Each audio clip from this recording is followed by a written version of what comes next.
Forget something.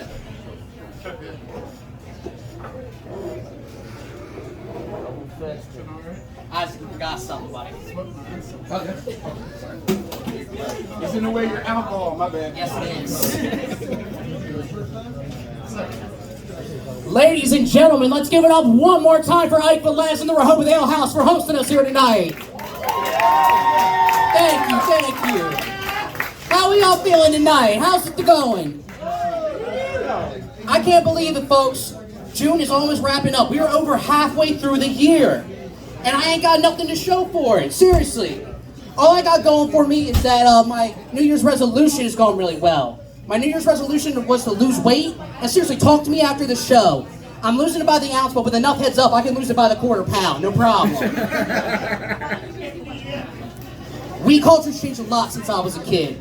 Like, seriously, I'm going to be the old man at the bar one day talking about how we used to get bopped going both ways up Route 1. But it has changed a lot. I went over to my buddy's house for a smoke session the other day. This dude pulled out a fucking blowtorch. I'm like, dude, what the fuck? I'm not smoking crack with no women around. Are you out of your mind? Like, thank you. Some people in the back know what I'm talking about. But now my buddy, he turns to me, he looks, he says, Addy, calm down, man, calm down. They ain't crack rocks. They're moon rocks, all right? And let me tell you, that shit, moon rocks will get you high, buddy. I'm a big fan of drugs and drug culture, but I feel like they're like tools. You need the right one for the right situation. Like, some drugs are very masculine. Like, I think, for example, cocaine is a very masculine drug. Because it gives everyone, even the ladies who use it, that big dick energy, you know it? In fact, my cousin Adam used to tell me, like, yo, if you're hitting something for the first time and you want to hit it twice, do a little blow for that first time. She'll come back. But not all drugs are like that. Like, in my opinion, ecstasy is a very feminine drug. Because every time you take it, you want to dance. And it makes your body sensitive like a big pussy. In fact, my cousin Adam used to tell me, yo, you hitting something for the first time, you want to hit it twice, give her a little X, bro. She'll come back. Anybody with any addicts in the family out there? Can I see some hands? Yeah, we got a good crowd here tonight. Good crowd. No, I actually once saw a member of my family break down and snort a Perk 30 using nothing but a pipe cleaner and good old-fashioned American determination. America. That's what I'm talking about. No, my family is kind of going through it right now. You know, these recent bans have really left, especially the women in my family, kind of hurting. You guys know what I'm talking about. My sister is actually real upset that she's got to get rid of her jewel pod, you know? But it's not going to stop with the jewel pods, people, I'm telling you. The FDA is talking about banning menthol cigarettes. And let me tell you, the protests for that shit would be wild. It'd be like if January 6th riots and George Floyd riots had a little kinky-haired, light-skinned baby. It'd be crazy.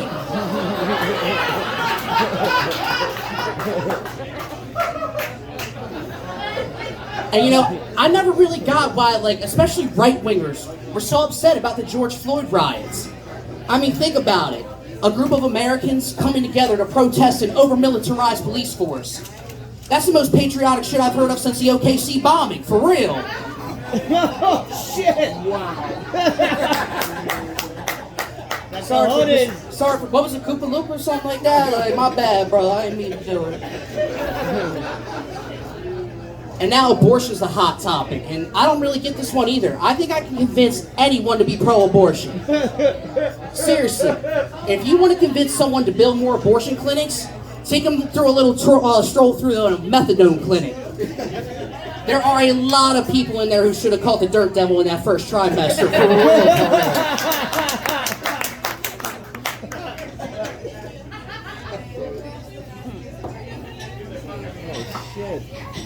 But no matter what, I can always say I will be proud to be an American. Because America is baller as fuck. I mean, seriously, think about it. Michael Jackson, Jeffrey Epstein, R. Kelly, even our rapists are just balling. Like, I remember when Michael Jackson was the most ballin' child molester because he had a theme park for it. But then Jeffrey Epstein dropped a private island on us, changed the whole game up. We ain't know what to do. It's crazy. I don't know if you guys heard, but his madam, his name Maxwell, just got sentenced to 20 years. Yeah. Well, I don't know. I kind of felt bad because, like, I felt like she was just kind of the server reading off tonight's special for Jeffrey. Like, Mr. Epstein, would you like the grass-fed or the cage-free 14-year-old girl tonight? Like, what are we in the mood for? Oh my God. And when it comes to Michael Jackson, man, I've been making jokes about him since I was young enough to get fucked by him. Seriously, you know? This is going better than I thought it was going to. Like, seriously.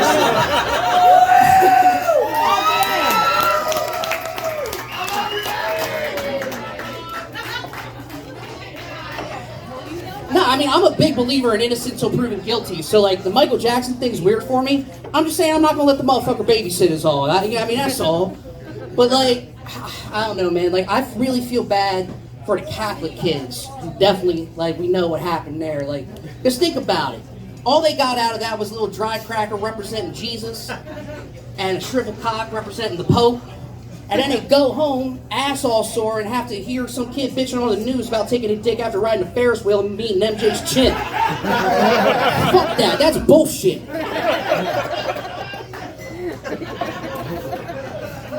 See, I never had to worry about that, thankfully. My mom raised her children in a non-denominational church, which, for those of you not versed in Christian theology, basically means only the deacon's kids got molested.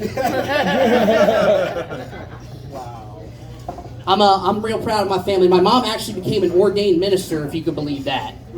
And it's awesome, but it's weird sometimes. Like, she'll shoot me a text and say something like, Addison, God says that you need prayer sent your way. So I want you to know that I love you and that I'm praying for you. And it's like, well, Mom, you know, I appreciate your concern, but, like, why is God telling you I look like shit? Like, what's going on there, you know? My younger sister, she recently passed the bar exam. Yeah, thank you. Which bar? He's made the same joke like right before you, bro. A little late, just missed it by that much. Nah, she just graduated from, so that means she basically just graduated from Jewish Padawan to Jewish Knight, all right? But my brother, see, he works with finances up in New York. He's our family's rabbi master, all right? My older sister, though, I think she's the smartest out of all of us. Her grades were so good when she went to college, she got to skip general education and her lesbian phase. See, that worked out real well for her because she got her master's in social work, so I know she doesn't make enough money to eat out that often. Like,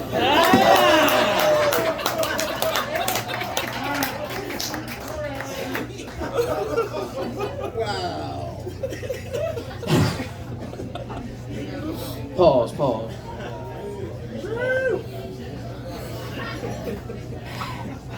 My family's been real supportive of me in my venture into comedy, you know.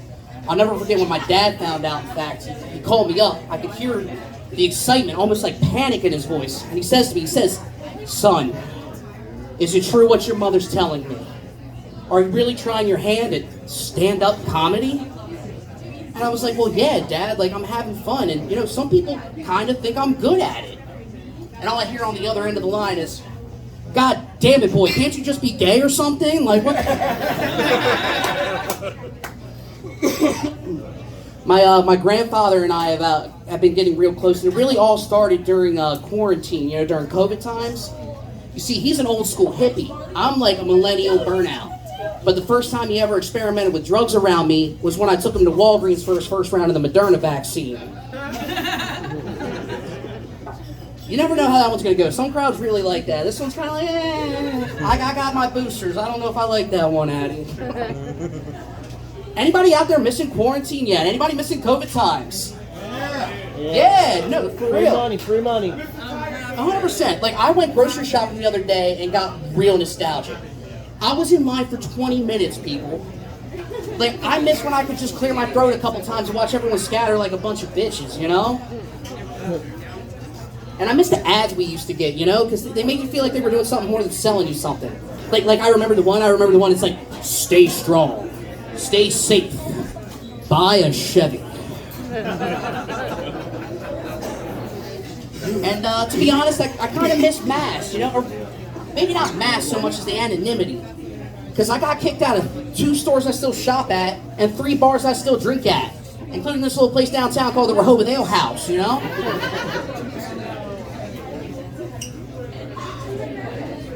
I know a lot of people actually came out ahead during COVID, you know, because of all that money that was getting printed, all them Trump bucks, yeah? But see, I was employed for like a whole thing. So I didn't even know unemployment went up until I went shopping one day and realized I can't find shit poor people boost for. I mean, seriously, folks, I couldn't find a pair of Jordans or a Perk 30 for miles. Where am I at, buddy?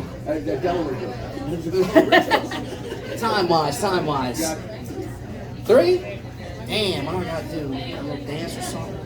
I'm getting my reparations. Bro, my family is broke and white. We're not like that.